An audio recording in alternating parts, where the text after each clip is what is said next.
श्री सद्गुरू कृपा अकॅडमीमध्ये आपलं सर्वांचं स्वागत आहे. विद्यार्थी मित्रांनो, आज आपण या ठिकाणी पद्म पुरस्कार जे काही 2024चे आहे ते आपण या ठिकाणी पाहणार आहोत.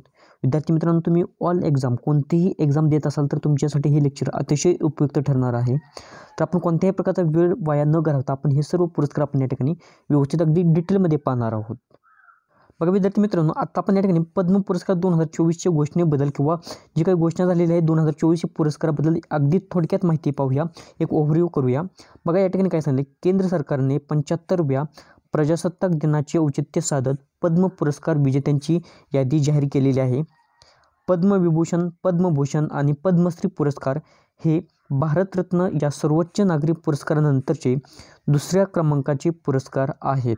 सर्वोच्च पुरस्कार कोणता आहे तर भारतरत्न, आणि त्यानंतर दुसऱ्या क्रमांकाचे 3 पुरस्कार आहेत, हे लक्षात ठेवायचं तुम्हाला. बघा 1954 साली हे पुरस्कार देण्यास सुरुवात झालेली आहे. दरवर्षी 25 जानेवारी रोजी प्रजासत्ताक दिनाच्या पूर्वसंध्येला या पुरस्काराची निवड झालेल्या व्यक्तींची नावे जाहीर केली जातात. हे प्रजासत्ताक दिनाच्या पूर्वसंध्या म्हणजे 25 जानेवारीला काय केले जातात, या नावं जी काय आहेत ते घोषित केली जातात. आता या ठिकाणी पहा, हा जो काही पुरस्कार आहे तो कला, साहित्य, शिक्षण, क्रीडा, वैद्यकीय, समाजसेवा, विज्ञान, अभियांत्रिकी, त्याचप्रमाणे संधी सेवा, व्यापार आणि उद्योग अशा विविध क्षेत्रातील मान्यवर पुरस्कारांसाठी निवडण्यात आलेले आहेत. आता या ठिकाणी पहा, आणखी एक महत्त्वाचा पॉईंट आहे, अतिशय महत्त्वाचा, एकदम मला विचारणारा प्रश्न आहे हा पॉईंट पुढील. 2024 या साली 30 महिलांचा यामध्ये समावेश आहे. या पद्म पुरस्कारामध्ये तुम्हाला नेहमी कोणत्या ना कोणत्या एक्झाममध्ये हा प्रश्न विचारला जाईल. 2024 या साली किती महिलांना पद्म पुरस्कार देण्यात आलेला आहे तर 30 महिलांना पुरस्कार देण्यात आलेला आहे. आता पहा या ठिकाणी एकूण 132 पैकी महाराष्ट्रातील 12 मान्यवरांना म्हणजेच 12 व्यक्तींना पद्म पुरस्कार मिळालेले आहेत. महाराष्ट्रातील किती व्यक्तींना पद्म पुरस्कार भेटलेले तर 12 पुरस्कार भेटलेले आहेत. 12 व्यक्तींना पुरस्कार भेटलेले ते हे लक्षात ठेवायचं आहे. आता विद्यार्थी मित्रांनो, या ठिकाणी आपण जे काही MCQ या ठिकाणी पाहिजे आहेत आपल्याला, या ठिकाणी पहा 2024 या वर्षात एकूण किती व्यक्तींना पद्म पुरस्कार दिलेले आहेत. एकूण 132 व्यक्तींना पद्म पुरस्कार देण्यात आलेले आहेत. या ठिकाणी बघा, त्यापैकी पद्मविभूषण विचारलं तर तुम्हाला 5 पुरस्कार देण्यात आलेले आहेत. पद्मभूषण 17 व्यक्तींना पुरस्कार देण्यात आलेले आहेत. पद्मश्री 110 व्यक्तींना पुरस्कार देण्यात आलेले आहेत. विद्यार्थी मित्रांनो बघा, जे काही बघा काही पुरस्कार आहेत ते बघा जोडीला एका जोडीला पुरस्कार दिला जातो, बरोबर, दोघांमध्ये एक, म्हणजेच एखादं क्षेत्र असेल, बरोबर, त्या क्षेत्रावरती एखाद्या ग्रुपने म्हणजे दोघांच्या ग्रुपने जर काम केलेलं असेल तर त्या ग्रुपला एक पुरस्कार दिला जातो. म्हणजे त्याच्यामध्ये जरी दोन व्यक्ती असतील तरी सुद्धा त्याच्यामध्ये एक पुरस्कार तो ग्राह्य धरला जातो, हे लक्षात ठेवायचं आहे. म्हणजेच याच्यामध्ये सांगायचं एवढंच आहे, जे काय बघा पद्मश्री पुरस्कार किती आहेत 110, त्याच्यामधील 108 एक व्यक्तीला भेटलेला आहे, बरोबर, आणि त्यातील 2 व्यक्तींना एकत्र एक पद्मश्री पुरस्कार भेटलेला आहे आणि पुन्हा आणखीन 2 व्यक्तीला एक पद्म पुरस्कार भेटलेला आहे. अशा प्रकारे 110 व्यक्तींना 110 पद्मश्री पुरस्कार भेटलेले आहेत, हे लक्षात ठेवायचे. म्हणजेच एकूण एक संख्या विचारली तर 132 व्यक्तींना पुरस्कार भेटलेला आहे, हे लक्षात ठेवायचे. हे आपण पुढे तुम्हाला तो प्रश्न आहे ते पुढे ते तुम्हाला समजून जातील. आता विद्यार्थी मित्रांनो बघा, या ठिकाणी 2023 बद्दल थोडक्यात माहिती पाहूया. 2023 मध्ये एकूण 106 व्यक्तींना पद्म पुरस्कार देण्यात आलेले होते. त्यामध्ये महिला किती विचारलं तर 19 होत्या. परदेशी प्रवासी भारतीय व्यक्ती किती होते 2. मरणोत्तर 7 व्यक्तींना देण्यात आलेला आहे. पद्मविभूषण विचारलं तर 6, 2023चा हा डाटा आहे. पद्मभूषण विचारलं तर 9 आणि पद्मश्री विचारलं तर 91, हे लक्षात ठेवायचं आहे. आता पुढील प्रश्न पहा, पद्म पुरस्कार कोणाच्या हस्ते प्रदान केले जातात. राष्ट्रपतींच्या हस्ते प्रदान केले जातात, हे लक्षात ठेवायचे. आता या ठिकाणी पहा, राष्ट्रपती द्रौपदी मुर्मू भारताच्या 15व्या आणि सध्या कार्यरत असलेल्या राष्ट्रपती आहेत, हे लक्षात ठेवा. राष्ट्रपतींबद्दल सुद्धा महत्त्वाचं माहिती असणं गरजेचं आहे. 15व्या राष्ट्रपती आहेत. यानंतर पहा, 2024 या वर्षामध्ये किती व्यक्तींना पद्मविभूषण या पुरस्काराने सन्मानित करण्यात आलेलं आहे.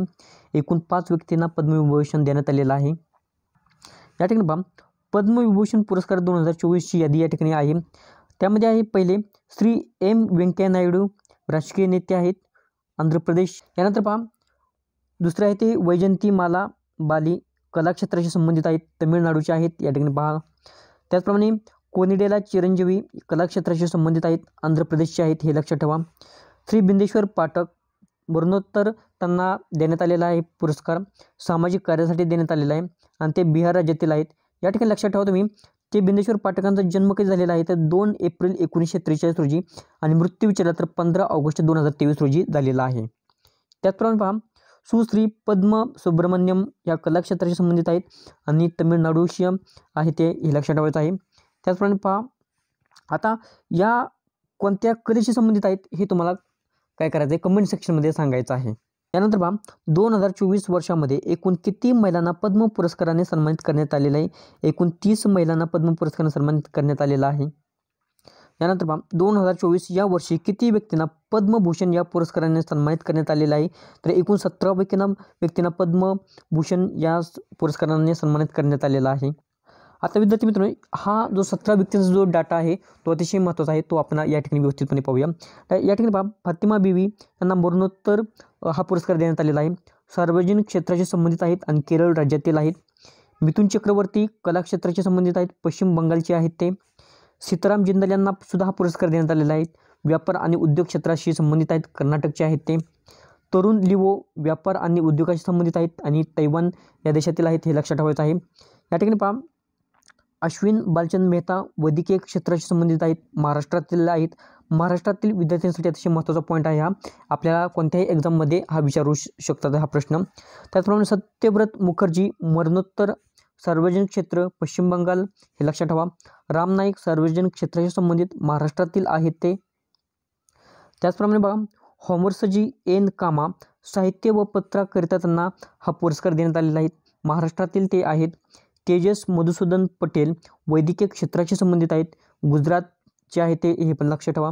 राजगोपाल हे सार्वजनिक क्षेत्राशी संबंधित आहेत, केरळ या राज्यातील आहेत. दत्तात्रय अंबादास उर्फ राजदत्त हे कला क्षेत्राशी संबंधित आहेत, महाराष्ट्रातील आहेत, हे लक्षात ठेवा. त्याचप्रमाणे तोगदा नरीन पोचे मरणोत्तर त्यांना हा पुरस्कार देण्यात आलेला आहे आणि लडाखचे आहेत, हे पण लक्षात ठेवायचं आहे. त्याचप्रमाणे प्यारेलाल शर्मा कला क्षेत्राशी संबंधित आहेत आणि महाराष्ट्रातील आहेत, हे पण लक्षात ठेवा. त्यानंतर पहा चंद्रेश्वर प्रसाद ठाकूर वैद्यकीय क्षेत्राशी संबंधित आहेत, बिहारचे आहेत. उषा उतुप कला क्षेत्राशी संबंधित आहेत, पश्चिम बंगालचे आहेत. विजयकांत यांना मरणोत्तर हा पुरस्कार देण्यात आलेला आहे, कला क्षेत्राशी संबंधित आहेत आणि तमिळनाडूचे आहेत. कुंदन व्यास हे साहित्य शिक्षण आणि पत्रकारासाठी त्यांना देण्यात आलेलं आहे आणि महाराष्ट्रातील आहेत, हे पण लक्षात ठेवा तुम्हाला. आता विद्यार्थी मित्रांनो या ठिकाणी बघा महाराष्ट्रातील 6 व्यक्तींना पद्मभूषण पुरस्काराने सन्मानित करण्यात आलेले. अतिशय महत्त्वाचा डाटा आहे, महाराष्ट्रातील कोणतीही एक्झाम द्या तुम्हाला याच्यामधील एक तरी व्यक्ती विचारला जाणार आहे 100%. बघा या ठिकाणी होमर्सजी एन कामा साहित्य व पत्रकारिता ते महाराष्ट्रातील आहेत. अश्विन बालचंद मेहता यांना वैद्यकीय क्षेत्रासाठी देण्यात आलेला आहे पुरस्कार. राम नाईक यांना सार्वजनिक क्षेत्रासाठी त्यांना पुरस्कार देण्यात आलेला आहे. दत्तात्रय अंबादास राजदत्त यांना कला क्षेत्राशी संबंधित आहेत ते. प्यारेलाल शर्मा हे कला क्षेत्राशी संबंधित आहेत आणि कुंदन व्यास हे साहित्य शिक्षण आणि पत्रकारिता हे इत्यादी गोष्टींशी काय आहेत ते संबंधित आहेत. विद्यार्थी मित्रांनो बघा त्या 17 हे 6 जण तुमच्यासाठी अतिशय व्हेरी इम्पॉर्टंट ठरतात. तुम्ही कोणतीही महाराष्ट्रातील एक्झाम देत असाल तर तुमच्यासाठी हा डाटा अतिशय महत्त्वाचा आहे. यानंतर पहा 2024 या वर्षामध्ये किती व्यक्तींना पद्मश्री पुरस्काराने सन्मानित करण्यात आलेले आहे. विद्यार्थी मित्रांनो एकूण 110 व्यक्तींना काय दिलेले आहे पद्मश्री पुरस्काराने सन्मानित करण्यात आलेलं आहे. आता विद्यार्थी मित्रांनो बघा 110 पैकी जे काही इम्पॉर्टन्स आहेत, जे काही IMP आहेत, ज्यांच्यासाठी काही विशेष बऱ्याच गोष्टी झालेल्या आहेत, ज्या प्रथम काही गोष्टी आयुष्यामध्ये नवीन काही एक कलाकृती निर्माण झालेली आहे, तर त्या व्यक्तींबद्दल आपण थोडक्यात पाहूया जे एक्झामच्या दृष्टिकोनातून अतिशय महत्त्वाचे ठरतात. आता या एक्सप्लेनेशनवरूनच तुम्हाला समजेल की हा डाटा किती महत्त्वपूर्ण ठरलेला आहे. बघा या ठिकाणी पार्वती बारवा ह्या आहेत आणि त्यांनी कोणती कामगिरी केलेली, कोणतं मोठं काम केलेलं बघा या ठिकाणी. पार्वती बरुआ ज्यांना हत्तीची राणी म्हणून सुद्धा ओळखले जाते, ही भारतातील पहिली महिला माहूत आहेत. त्यांना सामाजिक कार्यासाठी प्राणी कल्याण या कार्यासाठी पद्मश्री पुरस्कार देण्यात आलेला आहे या ठिकाणी.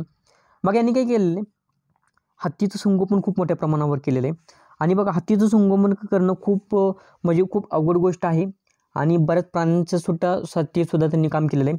महत्त्वाचं म्हणजे हत्तींसाठी केलेलं आहे ही सर्वात मोठी गोष्ट आहे त्यांच्यासाठी, कारण हे आतापर्यंत बघा बऱ्यापैकी पुरुषांचं काम म्हणजे पुरुषांनी याच्यामध्ये पुढाकार घेतलेला होता, परंतु यांनी हे करून दाखवलेलं आहे. त्याच्यामुळे ही खूप मोठी युनिक गोष्ट आहे. त्याच्यामुळे पार्वती बरुआ यांना पद्मश्री पुरस्काराने सन्मानित करण्यात आलेलं आहे. त्याचप्रमाणे बघा चामी मुर्मू आता या झारखंडच्या आहेत, हे लक्षात ठेवायचं आहे तुम्हाला. आता यांना काय म्हटलं जातं लेडी टर्जन आणि सारायकेला नक्की सहयोगी म्हणून त्यांना ओळखलं जातं. आता यांची कामगिरी पहा, 28,000पेक्षा जास्त महिलांना त्यांनी रोजगार मिळवून दिलेला आहे. आणि पुढे काय केलं त्यांनी, 30 लाखपेक्षा जास्त वृक्ष लावलेले आहेत. 30 लाखांपेक्षा जास्त वृक्ष लावायचे आणि 28,000पेक्षा जास्त महिलांना त्यांनी काय केलं, रोजगार दिलेला आहे. खूप मोठी आणि युनिक गोष्ट आहे. त्याच्यामुळं चामी मुर्मू यांना काय केलेले, पद्मश्री पुरस्काराने सन्मानित करण्यात आलेलं आहे. आणि त्या कोटीला आहेत तर झारखंडचे आहेत, हे पण लक्षात ठेवा. या ठिकाणी पहा, जोगेश्वर यादव हे छत्तीसगडचे आहेत. या ठिकाणी पहा, जोगेश्वर यादव. आता यांचं कार्य काय आहे, जोगेश्वर यादव यांनी जशपूर येथे आश्रम स्थापन करून निरक्षरता दूर करण्याबरोबरच आदिवासींना आरोग्य सेवा पुरवलेल्या आहेत. बघा विद्यार्थी मित्रांनो, आदिवासी व्यक्तींसाठी काहीतरी सहकार्य करणं किंवा आदिवासी व्यक्तींसाठी लढणं, त्यांच्यासाठी संगोपन करणं ही खूप मोठी गोष्ट आहे. तर त्यांच्यासाठी त्यांनी हे काम केलेलं आहे. आणि कोरोनाच्या काळात जोगेश्वर यांनी आदिवासींना लसीकरणसुद्धा केलेलं आहे. खूप मोठाची आणि मोलाची गोष्ट आहे ही. आणि त्यांनी त्यांचं आयुष्य त्या व्यक्तींसाठी, आदिवासी लोकांसाठी दिलेलं आहे. त्याच्यामुळे जोगेश्वर यांना काय केलेले, पद्मश्री पुरस्काराने सन्मानित करण्यात आलेलं आहे. त्या ठिकाणी पहा, हेमचंद मांझी हे छत्तीसगडचे आहेत. तर त्यांनी काय केलेलं आहे, यांना बघा वैद्यराज म्हणून ओळखलं जातं. का तर पहा, या ठिकाणी वैद्यराज हेमचंद मांझी हे कर्करोग, मधुमेह, साखर आणि इतर अनेक आजारांवर औषधी वनस्पतींसह अत्यंत कमी खर्चात उपचार करतात. विद्यार्थी मित्रांनो बघा, कर्करोगासारखा जर आजार यांच्यामुळे बरा होतोय आणि बाहेरच्या देशांमधील सुद्धा व्यक्ती यांच्याकडे येतात आणि त्यांचं काय करतात, कर्करोगांवरती ते इलाज करतात. म्हणून हे खूप मोठे प्रसिद्ध आहेत आणि अगदी कमी खर्चामध्ये, म्हणजे कर्करोगासारखा आजार असेल, मधुमेहासारखा आजार असेल आणि यासारख्या आजारांवरती अगदी कमी खर्चामध्ये ते काय करतात, उपाय करत असतात. आता वयाच्या 15व्या वर्षी त्यांनी या गरजूंची सेवा सुरू केलेली. बघा किती लहानपणी, अगदी 15व्या वर्षापासून त्यांनी काय केलेली, हे सेवा करण्यासाठी सुरू केलेली. साधारणपणे 50 वर्षापर्यंत त्यांनी, अजून 50 वर्ष झाली त्यांनी ती सेवा करत आहेत. बघा या ठिकाणी अबू झमदच्या दुर्गम जंगलात वन औषधींच्या विशेष ज्ञानासाठी ते ओळखले जातात. म्हणजे औषधी वनस्पतींना त्यांना विशेष ज्ञान आहे. विविध आजारांनी त्रस्त असलेल्या रुग्णांवर उपचार करण्यासाठी ते अत्यल्प रक्कम घेतात, म्हणजे अगदी कमी शुल्क घेतात हे साठी. आणि त्याच्यामुळे त्यांना काय केले, पद्म पुरस्काराने गौरव करण्यात आलेला आहे. आता यानंतर पहा, दुखू मांझी हे पश्चिम बंगालचे आहेत. आता यांनी काय केलेलं आहे पहा, पश्चिम बंगालमधल्या पुरुलिया सिंदरी गावातले आदिवासी पर्यावरणवादी दुखू मांझी यांनाही सामाजिक कार्यासाठी पद्मश्री पुरस्काराने गौरविण्यात आलेलं आहे. त्यांनी वनीकरणासाठी केलेले प्रयत्न अनन्यसाधारण आहे.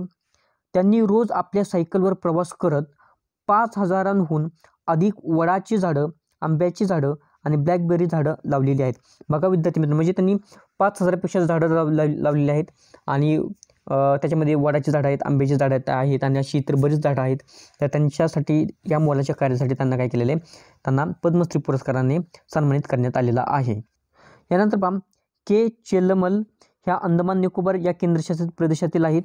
आता यांची कामगिरी पहा, अंदमान निकोबार येथील जैविक शेती करणारे के चेल्लमल यांना त्यांच्या योगदानासाठी पद्मश्री पुरस्कार जाहीर करण्यात आलेला आहे. म्हणजे जैविक शेतीला त्यांनी महत्त्व दिलेलं आहे आणि जैविक शेती त्यांनी चांगल्या प्रकारे करून दाखवलेलं आहे. आणि बऱ्याच गोष्टी त्यांनी जैविक शेतीसाठी केलेल्या आहेत. तर त्याच्यासाठी त्यांनी काय केलेलं आहे, त्यांना पद्मश्री पुरस्कार देण्यात आलेला आहे. यानंतर पहा, संग थकिमा या मिझोरम येथील सर्वात मोठा अनाथ आश्रम चालवणारे सामाजिक कार्यकर्ते आहेत. यांना सामाजिक कार्यातल्या योगदानासाठी पद्मश्री पुरस्कार देऊन त्यांना गौरवलेलं आहे. विद्यार्थी मित्रांनो, जे काही पद्मश्री पुरस्कार आहेत, जे काही पद्म पुरस्कार आहेत, ते साधारणपणे मार्च-एप्रिलच्या दरम्यान दिले जातात. म्हणजे अगोदर घोषणा होते आणि नंतर त्यांना त्या दिवशी मार्च-एप्रिलच्या दरम्यान त्यांना ते दिले जातात, हे लक्षात ठेवा. आता या ठिकाणी पहा, शांतीदेवी पासवान आणि शिवन पासवान.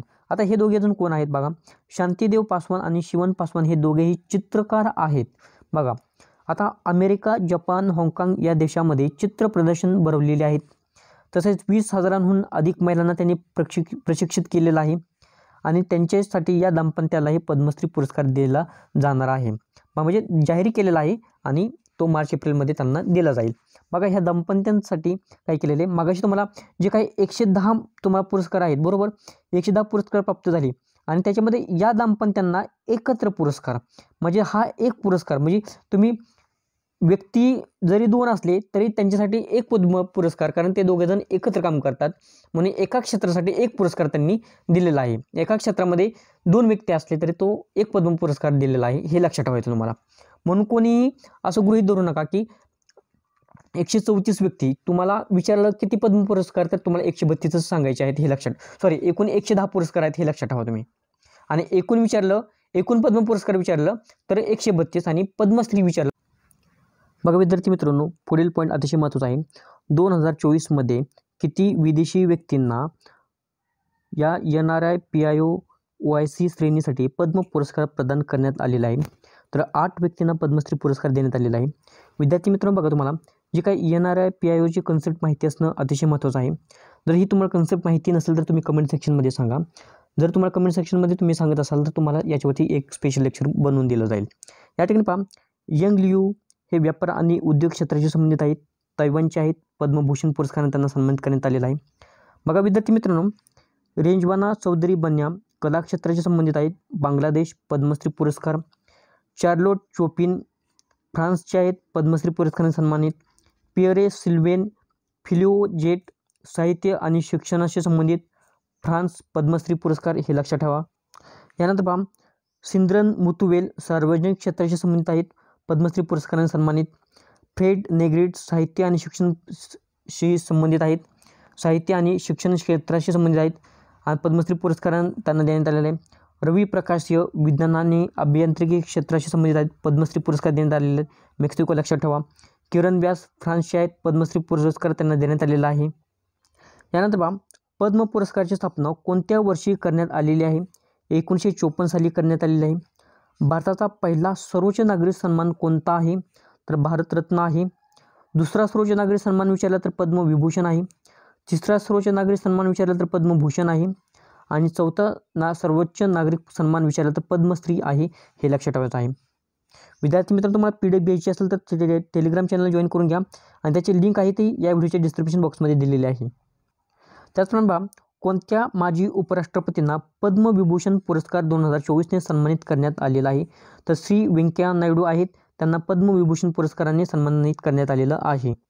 यानंतर बघा, कोणत्या व्यक्तीला मरणोत्तर पद्मविभूषण पुरस्कार 2024ने सन्मानित करण्यात आलेला आहे? हे श्री बिंदेश्वर पाठक आहेत, त्यांना या 2024 पद्मविभूषण पुरस्काराने सन्मानित करण्यात आलेला आहे. आता त्यांच्याबद्दल थोडक्यात माहिती पाहूया. बिंदेश्वर पाठक यांनी सुलभ शौचालय संस्था स्थापन करून भारतातील स्वच्छता आणि आरोग्याची स्थिती सुधारली आणि सामाजिक बदल घडवून आणलेले आहेत. यानंतर बघा, सुप्रीम कोर्टच्या पहिल्या महिला जज मरणोत्तर त्यांना पद्मभूषण 2024ने सन्मानित केलेले व्यक्तीचे नाव काय आहे? तर फातिमा बीबी यांना या पुरस्काराने सन्मानित करण्यात आलेला आहे. त्याबद्दल थोडक्यात माहिती पाहूया. फातिमा बीबी या भारताच्या सर्वोच्च न्यायालयाचा भाग असलेल्या पहिल्या महिला न्यायाधीश बनल्या आणि देशातील कोणत्याही उच्च न्यायव्यवस्थेत नियुक्त झालेल्या पहिल्या मुस्लिम महिला देखील ठरलेल्या आहेत. बघा विद्यार्थी मित्रांनो, मोस्ट इम्पॉर्टंट हा पुढील प्रश्न आहे. बघा या प्रश्नामध्ये काय विचारलेले, किती व्यक्तींना मरणोत्तर पद्म पुरस्कार 2024ने सन्मानित करण्यात आलेलं आहे? तर एकूण 9 व्यक्तींना मरणोत्तर पद्म पुरस्कार त्यांना जाहीर करण्यात आलेला आहे. आता यांची नावे आणि कोणत्या क्षेत्राशी संबंधित आहेत याबद्दल आपण थोडक्यात माहिती पाहूया. श्री बिंदेश्वर पाठक सामाजिक कार्य केलेलं आहे, बिहार राज्यातील आहेत आणि पद्मविभूषण त्यांना देण्यात आलेला आहे. या ठिकाणी पहा, फातिमा बीबी सार्वजनिक क्षेत्राशी संबंधित होत्या, केरळ राज्यातील आहेत, पद्मभूषण पुरस्कार त्यांना देण्यात आलेला आहे. सत्यव्रत मुखर्जी सार्वजनिक क्षेत्राशी संबंधित आहेत, पश्चिम बंगालचे आहेत, पद्मभूषण देण्यात आलेलं आहे. तोगदा नरीन पोचे लडाखचे आहेत, पद्मभूषण त्यांना देण्यात आलेलं आहे. त्यानंतर पहा, नेपालचंद्र सूत्रधार कला क्षेत्राशी संबंधित आहेत, पश्चिम बंगालचे आहेत, पद्मश्री देण्यात आलेला आहे. पुकारोन चित्रण नंबुरीपाद साहित्य आणि शिक्षण क्षेत्राशी संबंधित केरळ राज्याचे आहेत, पद्मश्री पुरस्कार देण्यात आलेला आहे. हरीश नाईक साहित्य आणि शिक्षण क्षेत्राशी संबंधित गुजरात राज्याचे आहेत. सुरेंद्र मोहन मिश्र कला क्षेत्राशी संबंधित उत्तर प्रदेशचे, पद्मश्री पुरस्कार. विजयकांत कला क्षेत्राशी संबंधित तमिळनाडू, पद्मभूषण देण्यात आलेला आहे. यानंतर पहा, श्रीराम नाईक यांना पद्मभूषण 2024ने सन्मानित करण्यात आलेले असून हे कोणत्या राज्याचे राज्यपाल होते? तर उत्तर प्रदेश या राज्याचे राज्यपाल होते. अभिनेता मिथुन चक्रवर्ती यांना पद्म पुरस्कार 2024ने सन्मानित करण्यात आलेले असून कोणता पुरस्कार देण्यात आलेला आहे? तर त्यांना पद्मभूषण पुरस्कार देण्यात आलेला आहे. यानंतर महत्त्वाचा पॉईंट आहे हा पण, 2024मध्ये कोणत्या एकमात्र विदेशी व्यक्तीला पद्मभूषण पुरस्काराने सन्मानित करण्यात आलेला आहे? तर यंग लियू आहेत आणि तैवानचे आहेत आणि यांना पद्मभूषण पुरस्कार यांना देण्यात आलेला आहे. बघा, भारत सरकारने मल्टीनॅशनल इलेक्ट्रॉनिक्स कंपनी फॉक्सकॉन चे चेअरमन यंग लियू यांना पद्मभूषण पुरस्काराने सन्मानित करण्यात आलेले आहे. बघा विद्यार्थी मित्रांनो, जे काही इम्पॉर्टन्स जे काही फॅक्ट आहेत पद्मभूषण किंवा पद्म पुरस्कारांबद्दल ते सर्व आपण या ठिकाणी सांगितलेलं आहे. तर विद्यार्थी मित्रांनो, बघा जास्तीत जास्त मित्रांकडे तुम्ही हे व्हिडिओची लिंक शेअर करा आणि तुम्हाला PDF घ्यायची असेल तर तुम्हाला टेलिग्राम चॅनल जॉईन करून घ्या आणि त्याची लिंक आहे ती या व्हिडिओच्या डिस्क्रिप्शन बॉक्समध्ये